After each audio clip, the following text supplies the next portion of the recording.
Thank you all for joining us this afternoon. My name is Christina Taylor. I am one of the members of the admissions team here with the Graduate School of Education and Human Development at George Washington University.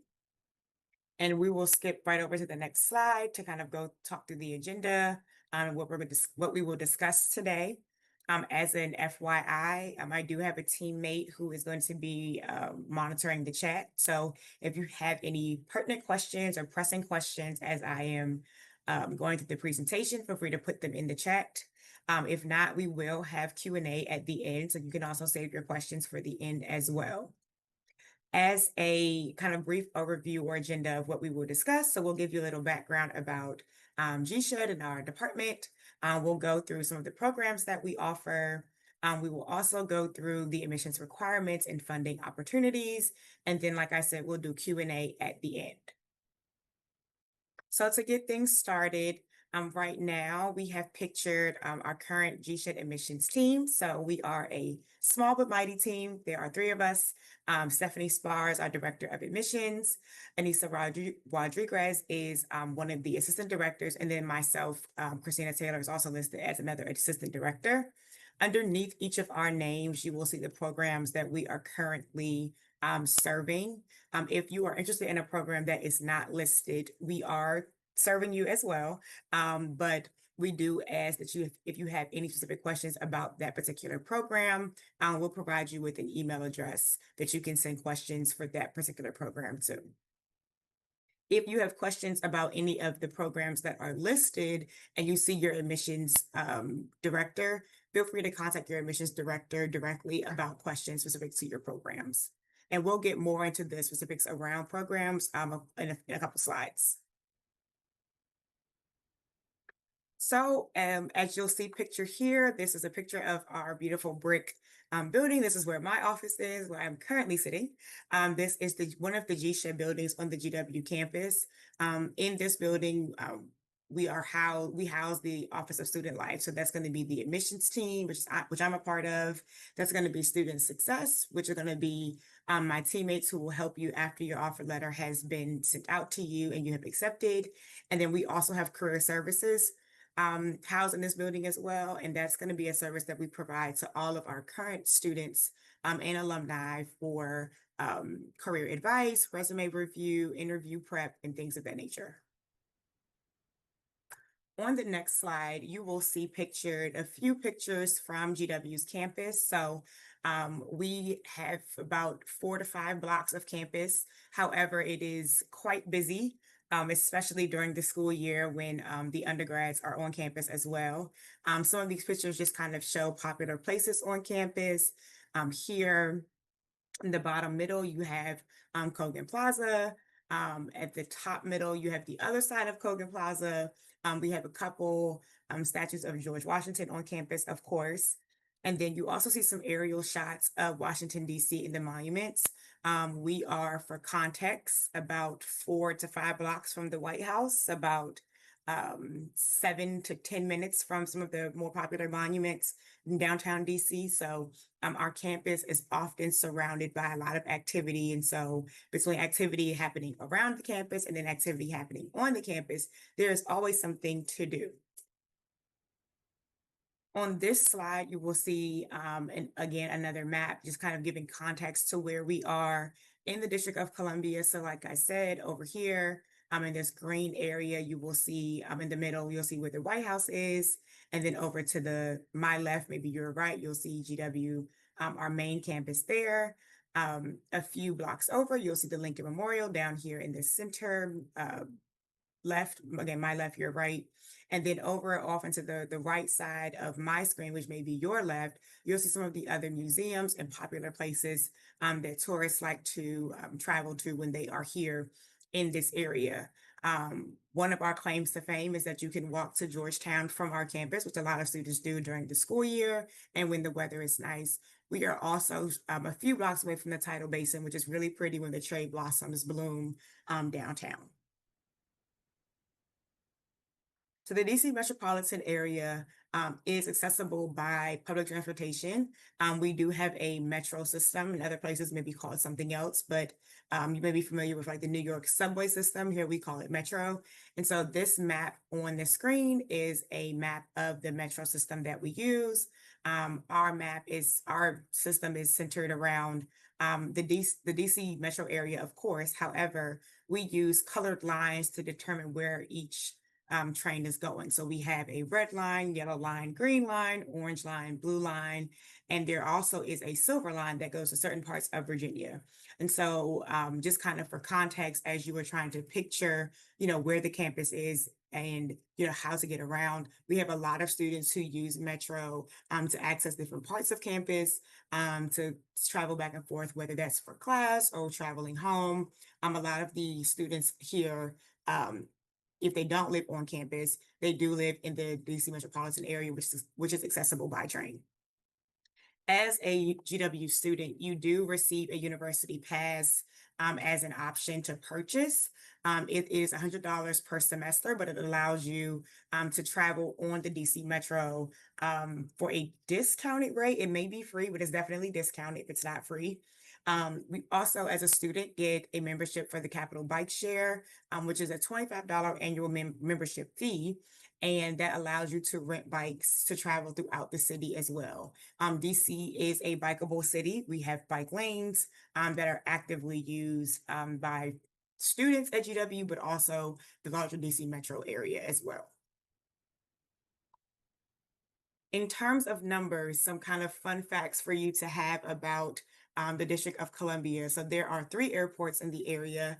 Reagan National is going to be the most popular airport. However, we also have Dulles Airport that's in Virginia, and then BWI that's going to be in Baltimore.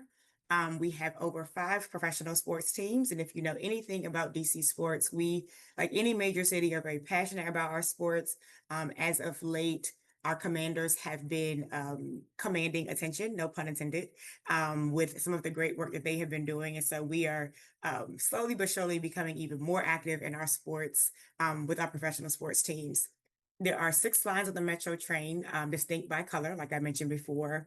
There are 17 free Smithsonian attractions, 34 national parks and monuments, 45 performing arts and theater venues, including the Kennedy Center, and over 180 embassies and international cultural centers. We have over 400 international associations and over 2,000 restaurants in the city. And while we may not necessarily be known for food at this point, there's always something to do, something to try across the different areas of the city. So kind of segueing into what makes GW so special, we call it the GW Advantage. And so one of the things that is great about having a university within a major metropolitan area is that there are lots of opportunities to expand your professional network. So whether that is field placements, internships for students, partnerships with local community organizations, and then our robust alumni network. And so fun fact, the current president of the GW Alumni Association is actually a GSEHD graduate, which I learned over the weekend during our commencement activities. And so if you're interested in learning more about this, feel free to visit our website. You can also take a virtual tour of campus if you utilize the link that is listed on the slide. If you have more questions about what it looks like to do a virtual tour, feel free to drop those in the chat, or we can discuss them during the Q&A at the end. Immersive learning is something that we pride ourselves on here at GSEHD and at GW overall. There are lots of opportunities to apply what you have learned in the classroom to real life. And so there are professional development opportunities, there are opportunities to network locally or globally, there are opportunities for employment, and then also opportunities to continue learning past when you have earned your degree. Our alumni community is 27,500 people and growing. We recently had commencement activities over the weekend, so I'm sure that number needs to be updated.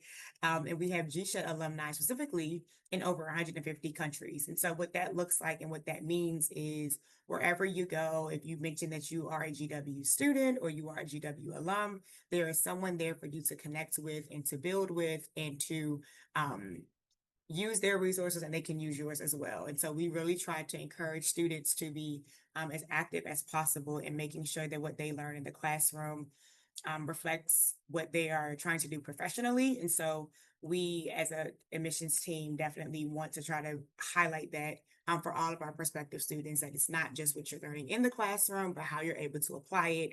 And GW does allow you to find those opportunities and works with you to create those opportunities for all of our students.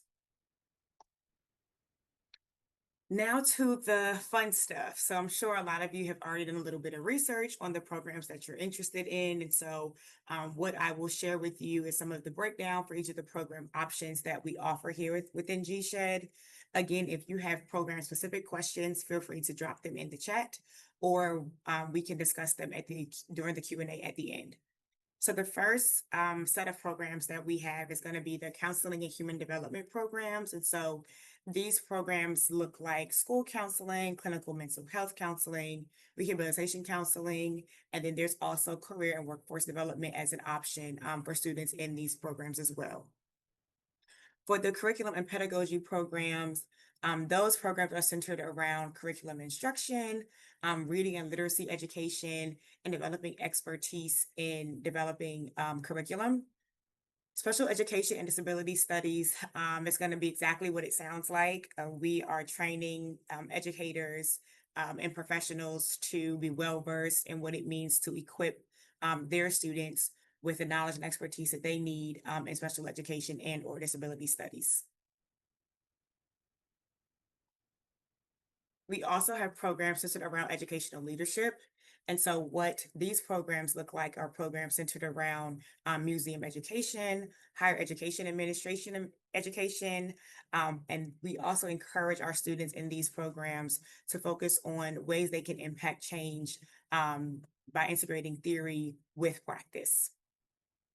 For the human and organizational learning programs, the focus for these programs is going to be the interrelationships amongst people, organizations, and learning, while at the same time utilizing systematic change processes to impact change in a positive way. The PhD in counseling program is going to be a 75 credit hour program accredited by the Council for Accreditation of Counseling and Related Educational Programs. And we can get more into accreditation towards the end if you have any questions around that. But what I share with all of my students is you want to make sure that the programs that you're interested in are fully accredited. So that way, when you graduate with your degree in whatever field you choose, your degree has some significance to it for other folks in your industry. The licensure requirements for the PhD and counseling program will vary by state. For most of our programs, we do have reciprocity with the other states, though, and so we can share more information with you all if you have questions specifically about that as well. For the PhD in education programs, we have a number of them, and so they are listed here on your screen. If you have questions specifically around the PhD in education programs, it will likely be best for us to take those offline because they can be really specific.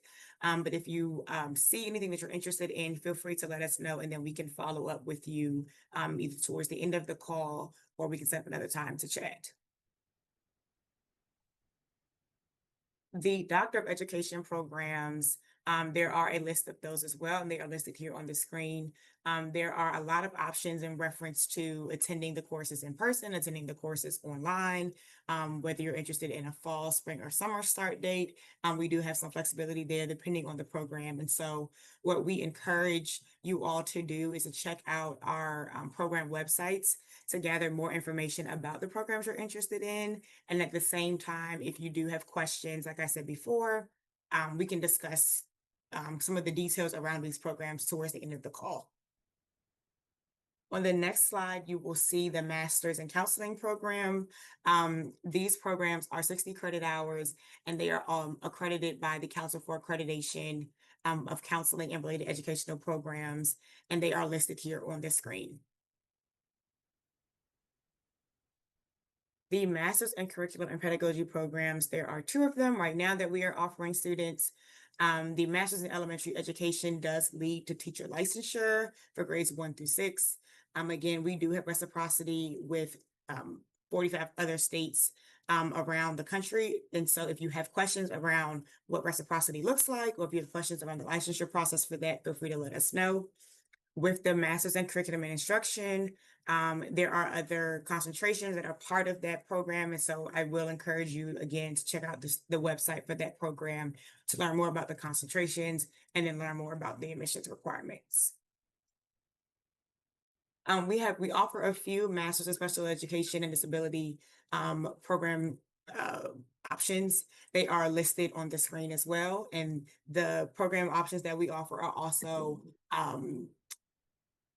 recognized by the Council for Exceptional Children and accredited, more importantly, by the Council for the Accreditation of Educative Preparation.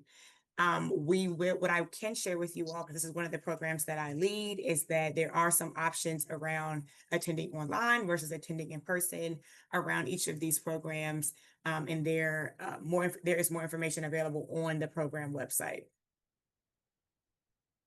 For the Masters in Educational Leadership and HOL programs, there are quite a few of them listed here. And so if you have any questions about any of these programs, like I said before, feel free to put them in the chat, or we can connect with you offline to kind of walk you through the admissions process, what the admissions documents that are required for that program, and then to kind of show you all more information about those programs specifically.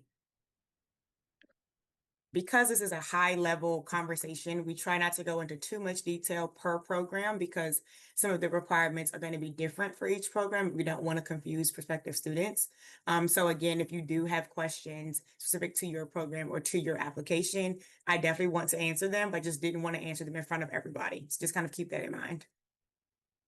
On the next slide, what you will see are going to be general application requirements. So this may or may not apply to your program. So kind of keep that in mind as we are going through them. But for the most part, each of these requirements are applicable to most of our programs. So we will need an online application. On each program website, there will be an option for you to click apply or apply now. And when you click that button, it will take you to a student portal where you will sign in and submit your online application. We also do require unofficial transcripts. And just kind of for context, what that means is unofficial transcripts are documents that you yourself can upload to your student portal that show where you graduated from your from undergrad and or your master's degree, if that is required for your program. Once your admissions offer is sent to you and you accept your admissions offer, in the future, we will need official transcripts, but that is something that you will discuss with your advisor after you get your acceptance letter. There are 1 to 2 letters of recommendation required for each program. This is going to be program specific. Some programs require 1 letter, some programs require 2 letters. So you definitely want to make sure that as you are reviewing how many letters of recommendation are needed, you check back with your program website. What I will say is that for many programs, you are able to submit more than what is required, but we are not allowed to accept less. So if 2 is the minimum, we definitely need 2. And then if you want to submit 3, you can. For the statement of purpose, that we advise that you write about 250 to 500 words. Again, you're going to want to make sure that as you are reviewing your application checklist, that you are submitting a statement of purpose that is in alignment with what your program is. So for example, we have some programs where the faculty have requested that students answer certain questions, and those questions are listed on the program website. And so in order to move forward with reviewing your application, you want to make sure that your statement of purpose addresses or answers each of the questions that are listed on the website. If there are no questions listed, then you have carte blanche to write and reflect how you prefer. However, we do suggest that you use your statement of purpose as a way to illustrate to faculty your desires for the program, your desires for your career, and any plans that you have in place in reference to next steps. We do require a resume. Um, that's pretty straightforward. We just would like to, it kind of helps faculty kind of get to know you and put together a full picture of who you are. There are, for certain programs, writing samples that are required. The writing sample, if there is a requirement for your program, the stipulations around that writing sample will be listed on your program website. GRE scores are optional. They are not required. If you have them and would like to submit them, you can. If you do not have them, that is totally fine. And then for some programs, there is an admissions interview. They are usually virtual, held over Zoom. And what will happen is once you submit your application, the faculty and our faculty will reach out to you directly to schedule your admissions interview. And your conversation will be strictly between you and that faculty member. For our international students, there are some additional requirements that we have in place for your application. And what we can do is include um, once we get to the Q&A, if you have questions around those requirements, we can kind of walk through what that looks like. We also have a website for our international students that includes step-by-step instructions on what information is needed in order to complete your application. We have information that includes like the I-20 process, and we also have information around the English proficiency test scores that are required for some of our students. So we will drop the link in the chat for that particular website. But if you have questions around that, we can save those for the Q&A at the end. And so now for the fun stuff, funding your degree. So I know that for most of our graduate students, a lot of the conversation that we have is centered around how much the degree costs, but then also what the funding opportunities look like. And so some of the things that we like to share with all of our prospective students is one, a lot of our conversations around funding are on a case-by-case basis. So we do not have a one-size-fits-all scholarship process. We do not have a one-size-fits-all amount for scholarship. It really does depend on a lot of different variables. So we encourage students to connect with their admissions counselors to have those conversations in a one-on-one setting. What I will share with you is that there are a lot of factors that have driven our students to choose GW over other schools. And so one of those factors is going to be quality. Students choose GW because they know that there is a very robust alumni base. Not only will you get a quality education, but you will also have quality experiences while you are a student and then also as you are an alum. And so that definitely helps students make the decision between choosing GW versus other schools.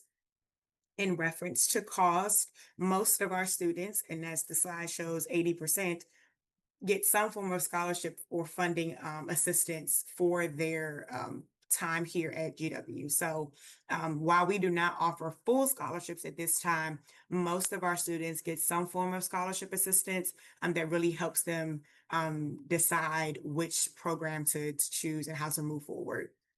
And then something that we encourage for all of our students, no matter where you are in your application journey, is time is going to be the best way to decipher between which program or which institution. So if you're interested in GW, I would definitely encourage you to start your application as soon as possible. In order for us to kind of meet our students where they are, we have waived the application fee. And so you are able to start your application whenever you're ready because there is no fee. And so we encourage our students to apply as early as possible to take advantage of all the resources that we have to offer. In reference to financial aid, what that looks like is when you submit your application, there will be a question in your application that asks if you're interested in scholarships or assistantships or funding. If you're interested, you're going to select yes. What I encourage all of my students to do is even if you're unsure if you're interested or you're not sure, what school or program you want to choose, I would say select yes regardless. So that way, when you do get your information back in reference to how much scholarship money you have been awarded, you can have a full picture and a full idea of what your time here would look like from a financial aid vantage point. We encourage all of our U.S. students to fill out the FAFSA Again, gathering as much information as you can around the financial aid and what will be required of you financially is really important as you are pursuing your graduate school degree. And then we also encourage our students, and this is for domestic students and international students, to explore the external scholarship opportunities. We actually do have a scholarship website that we share with all of our students, and I encourage all of my students to apply for whatever you are eligible for. And so on that website, you will see links and you will see organizations and companies that offer scholarships. And in those scholarship offerings, they include what is needed to be eligible. And so if you meet the eligibility for that particular scholarship, I definitely say apply. For some of our programs, we are able to stack scholarships.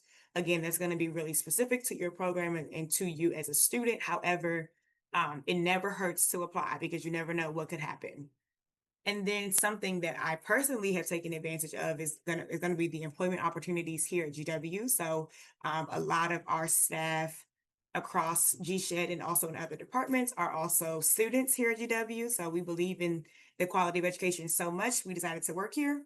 And so that also is an opportunity for students as they are determining their financial aid options and what that looks like. There are going to be some assistantship options for certain programs, for certain semesters. One of the things that we share with all of our students is that they are not guaranteed. So just kind of keep that in mind as you are weighing your options in reference to what you may or may not have available for you as a student. On the next slide, you will see a QR code. And this is going to be what we use to share with students events that are coming up. So if you have your phones available, you can scan the QR code. If you do not have your phones available, feel free to put that website into your search bar browser, and that will take you to the upcoming events that we have for GSHED. We update that website quite often. We try to have events multiple times a month at different times of the day so that students domestically and internationally can attend. But we encourage students to attend the events, especially some of the faculty-led events, because it really does help you all get to know faculty off paper. It helps faculty get to know you all off paper, and it really does provide you with an opportunity to really get to know the programs and kind of wrap your mind around what you're getting yourself into. So with that being said, I want to thank you all for joining us for this conversation around GSHED and kind of what we offer.